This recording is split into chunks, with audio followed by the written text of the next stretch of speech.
Legenda Lahilote dan Putri Kahyangan. Provinsi Gorontalo terletak di bagian utara Pulau Sulawesi. Selain kota Makassar, Gorontalo juga merupakan salah satu kota tertua yang ada di Sulawesi. Provinsi yang dikenal dengan sebutan Bumi Serambi Madinah ini memiliki banyak tempat wisata. Salah satunya Pantai Lahilote yang berada di Kelurahan Pohe, Kecamatan Kota Selatan, Gorontalo. Di pantai ini ada sebuah batu berbentuk telapak kaki bernama Batu Liodu Le Lahilote.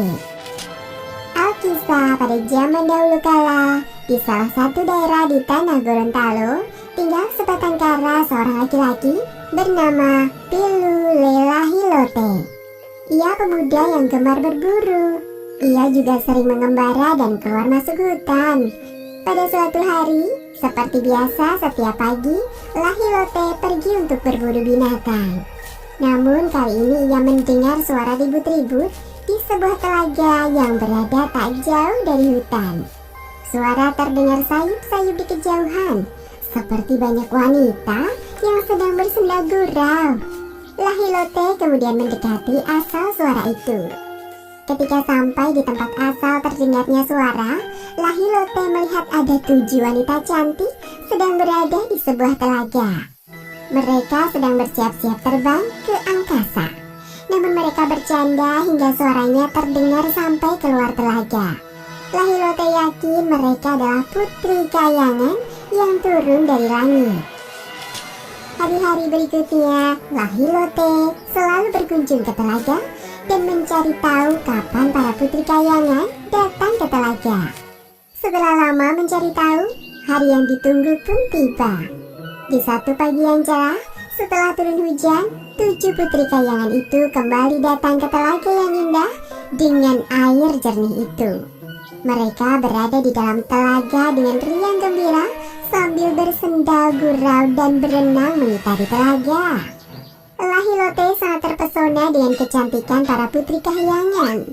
Ia tidak bisa menahan keinginannya untuk menjadikan salah satu dari 7 gadis tersebut menjadi istrinya. Didorong oleh keinginan kuat, ia mengambil salah satu selendang mereka dan membawanya pulang. Setelah menyembunyikan selendang, Lahilote kembali ke telaga dan mendapati seorang Putri Kahyangan sedang bingung mencari selendangnya yang hilang. Kesempatan itu pun tidak dilewatkan Lahilote. Siapakah gerangan Adinda? Sedang mencari apa di tengah telaga ini? Namaku Boylode Hulawa. Aku sedang mencari selendangku. Entah bagaimana selendang itu tiba-tiba hilang. Aku tidak bisa kembali ke tempat asalku tanpa selendang itu.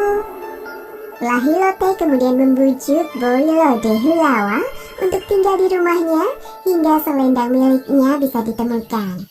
Boylode yang tidak memiliki pilihan lain akhirnya setuju dengan usul Lahilote. Lama tinggal di rumah Lahilote, Boylode akhirnya bersedia menikah dengan Lahilote. Namun setelah 1 tahun berselang, Boylode mulai merasa kelelahan dengan pekerjaan-pekerjaan rumah yang dilakukannya. Boylode pun akhirnya menggunakan kesaktiannya untuk meringankan beban pekerjaannya. Suatu hari, sang suami curiga melihat padi di lumbung yang tidak pernah berkurang meski setiap hari istrinya memasak nasi. Ia pun diam-diam mencari tahu. Pagi hari ketika istrinya pergi keluar rumah, ia membuka tutup periuk dan melihat hanya ada sebutir beras di dalamnya. Betapa kagetnya Lahilote melihat hanya ada sebutir beras dalam periuk. Ia pun segera memanggil istrinya. Adinda, apa yang kau masak? Kenapa hanya memasak 1 butir nasi dalam periuk itu? Kakanda, maafkan aku. Selama ini, aku memang hanya memasak 1 butir nasi dengan menggunakan kesaktianku. Aku lelah dengan pekerjaan ini. Karena Lahilote sudah mengetahui kesaktiannya, Boylode harus menerima nasib kehilangan kesaktian dirinya. Boylode pun kembali bekerja keras melakukan pekerjaan-pekerjaannya yang dulu.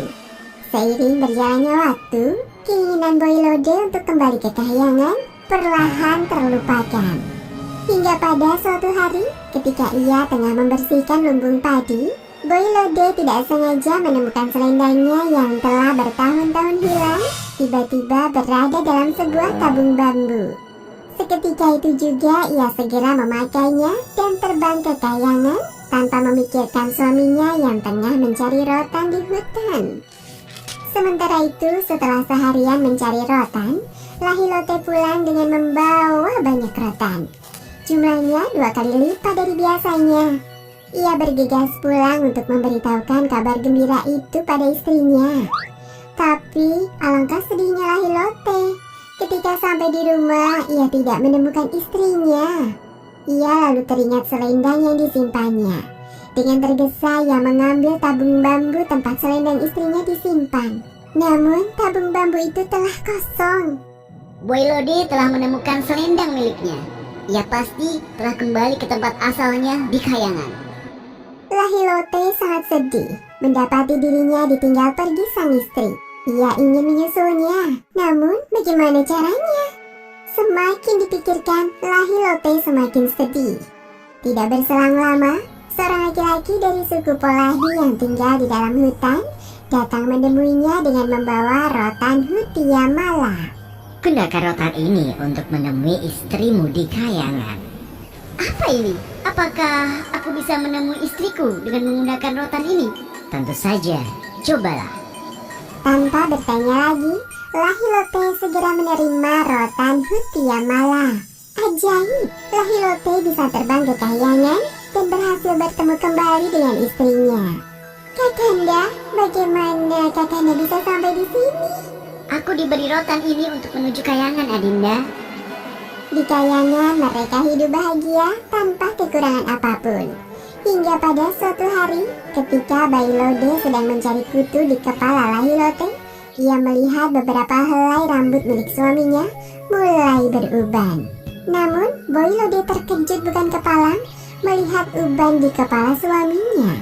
Ia sadar orang yang beruban tidak boleh tinggal di kayangan, karena di kayangan para penghuninya akan selalu awet muda, tidak pernah tua sepanjang masa. Maka orang yang beruban atau berubah menjadi tua tidak boleh tinggal di sana. Kakanda, maafkan aku. Aku tidak bermaksud mengusirmu dari kayangan.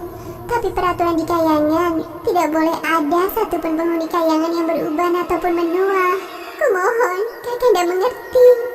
Aku tahu, Adinda. Kayangan memang bukan tempatku. Aku pamit turun ke bumi, Adinda. Kini giliran Boy Lode yang harus menanggung kesedihan karena harus berpisah dengan sang suami. Ia benar-benar harus merelakan kepergian suaminya. Sementara itu, dengan berat hati, Lahilote pun turun kembali ke bumi menggunakan sebilah papan. Ia menyadari dirinya tidak pantas hidup di kayangan. Sesampainya di bumi, Lahilote bersumpah pada dirinya sendiri. Hingga tua umurku, berbatas pantai Pohe yang berujung kain kafan. Telapak kakiku akan terus terpatri di sana sepanjang zaman. Selesai bersumpah, dengan seluruh kesedihan dan jiwa yang merana, Lahilote menginjakkan kakinya sekuat tenaga hingga berdarah dan meninggalkan bekas pada sebuah batu. Hingga sekarang masyarakat bisa melihat sebuah batu seperti telapak kaki di pantai Pohe Gorontalo. Batu itu diberi nama Botu Liodu Lei Lahilote oleh masyarakat sekitar pantai Pohe. Legenda Lahilote memberi kita nasihat agar tidak menggunakan segala cara yang tidak baik untuk mencapai keinginan. Akhirnya ketika keinginannya tercapai, justru menjadi petaka bagi dirinya sendiri.